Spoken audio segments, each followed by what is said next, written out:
بسم اللہ الرحمن الرحیم والصلاۃ والسلام علی رسول اللہ وعلی آلہ وصحبہ اجمعین۔ مزار مبارک حضرت صوفی عبدالرحمن بابا رحمۃ اللہ علیہ پشاور شہر میں قبرستان رحمان بابا ایک بہت قدیم اور عظیم قبرستان ہے۔ اس میں بے شمار اولیاء کاملین آرام فرما ہیں۔ انہی میں ایک عظیم شخصیت صوفی عبدالرحمن بابا کی ہے جن کا مزار مبارک ایک وسیع حصے میں بنا ہوا ہے۔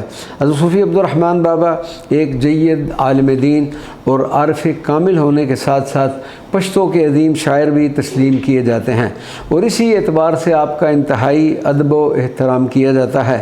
آپ نے ساری زندگی اسلامی تعلیمات کی تبلیغ اور خلق خدا کی خدمت میں گزاری، اور صوبہ سرحد میں بالخصوص آپ کو جو مقبولیت حاصل ہوئی وہ کم لوگوں کے حصے میں آئی۔ آپ کی ذات عظیم فیوض و برکات کا سرچشمہ تھی، آپ جس سے دوسرے شعراء کے میکدے عموماً خالی نظر آتے ہیں۔ آپ کے کلام کی بڑی خوبی یہ ہے کہ اس سے جہاں تعلیم یافتہ طبقہ لطف اندوز ہوتا ہے، وہاں ناخواندہ طبقہ بھی ایک کیف اور سرور محسوس کرتا ہے۔ آج بھی جب حضرت رحمان بابا کا کلام پڑھا جائے تو لوگ کیف و سرور سے اپنے سر دھنتے ہوئے نظر آتے ہیں۔ آپ کا رسالہ مبارک 1118 ہجری میں ہوا اور اسی قبرستان میں مدفون ہوئے، جو اب انہی کے نام سے یہ قبرستان موسوم ہو چکا ہے۔ آپ کے مزار مبارک پر عقیدت مندوں کا ایک پرہجوم کیف حاضری کے لیے حاضر ہوتا ہے۔ آپ کے مزار مبارک کے ساتھ ایک لائبریری بھی قائم ہے، اور ہمیں بتایا گیا کہ اس کا سرکاری سطح پر افتتاح بھی ہو چکا ہے، لیکن ابھی اسے عوام کی رسائی کے لیے نہیں کھولا گیا۔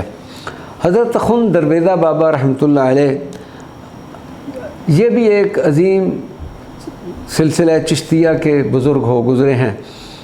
آپ کا مزار مبارک ہزار خانی میں، یعنی علاقے کا نام ہے ہزار خانی میں، قبرستان رحمان بابا کے قریب ہی واقع ہے۔ آپ نے صوبہ سرحد میں رشد و ہدایت اور اسلامی تعلیمات عام کرنے کے لیے تبلیغ و اشاعت کا کام شروع کیا۔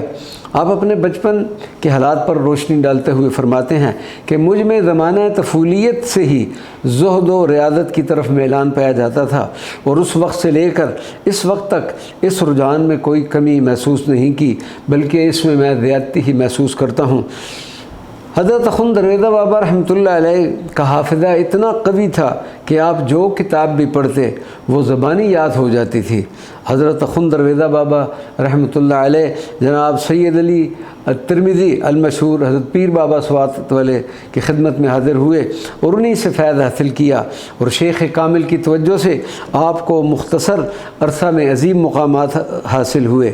آپ بیشتر وقت ذکر الہی میں گزارتے، اور دوران عبادت ذکر کرتے کرتے آپ کی داڑھی مبارکہ آنسوؤں سے تر ہو جاتی تھی۔ الغرض آپ اپنے وقت کے ایک بہت بڑے ولی اللہ، درویش اور صاحب علم ہو گزرے ہیں۔ آپ اپنے آخری علاقہ میں علاقہ یوسف زئی سے نکل کر پشاور میں مقیم ہو گئے، جہاں پر عہد شاہ جہانی میں 1048 ہجری میں وفات پائی، اور موضع ہزار خانی کے قریب دفن ہوئے۔ حضرت اخوند درویزہ بابا رحمۃ اللہ علیہ کا جس وقت ہم نے حاضری دی ایک طویل عرصہ قبل قدیم طرز پر تعمیر شدہ ہے، اور عام قبر سے ہٹ کے قدر لمبائی زیادہ ہے۔ آپ کے مزارات مبارک پر مستورات کا داخلہ ممنوع ہے۔ عورتیں باہر سے ہی فاتحہ پڑھ کر واپس ہو جاتی ہیں، لیکن مردوں کو اندر آنے کی اجازت ہے۔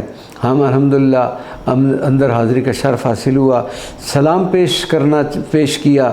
سلام کے بعد اس بندہ ناچیز نے جب حضرت کے مزار مبارک کی تصویر لینا چاہی، تو مزار پر موجود ایک درویش جو اردو زبان سے بالکل نابلد تھا اور صرف پشتو زبان میں بات کر رہا تھا، اس نے ہم سے پشتو زبان میں کہا کہ تصویر نہ لو، یہ بزرگ تصویر نہیں لینے دیتے۔ اس کے بعد ہم نے تصویر بنائی، اور لیکن جب ہم نے وہ پرانا زمانہ تھا، وہ کیمرے سے ہم نے اپنی ریل دلوائی تو اس میں سارے مزارات کی تصویریں تھیں سوائے حضرت اخوند درویزہ بابا رحمۃ اللہ علیہ کا۔